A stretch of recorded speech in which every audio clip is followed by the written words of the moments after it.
I got a new and very useful tool for you, a thermal infrared camera that I purchased on Temu.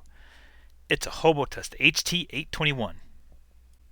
Now Temu has some great prices and value, but for some reason the boxes come beat up, or as I would say, Ace Ventura'd.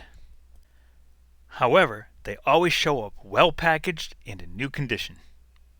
Once fully charged, power it up by holding the red button on the left, and in 15 seconds you are ready to start your thermal imaging journey. Here is the device in action. I'm getting thermal imaging from a portable soldering iron and my battery capacity meter. One quirk that I'll give it a minor deduction on is that the screen will freeze now and then. This freeze is called non-uniformity correction or a shutter event.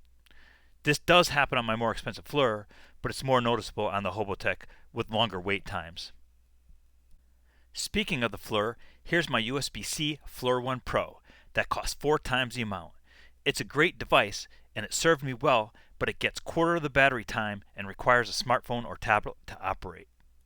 Now on to the Habotest settings. Press the right button to get into the menu.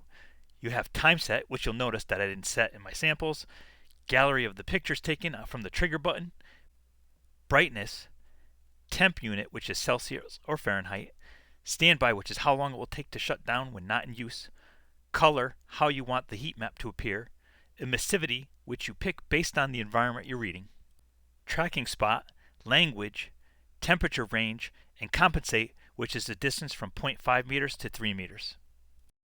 Here are some of the easy to use features.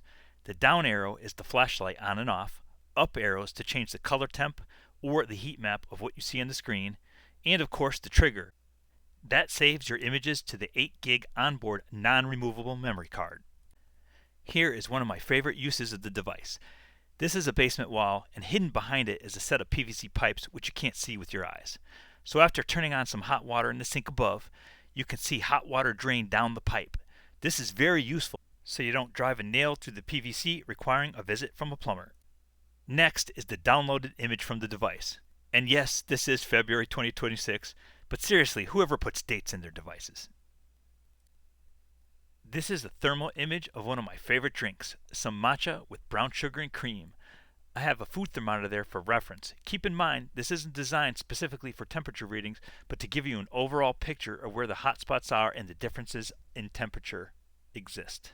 So in conclusion, I would highly recommend this device. This can be used by anyone. If you're a handyman, home inspector, or love gadgets like me, this is for you. And for around $100, how could you go wrong?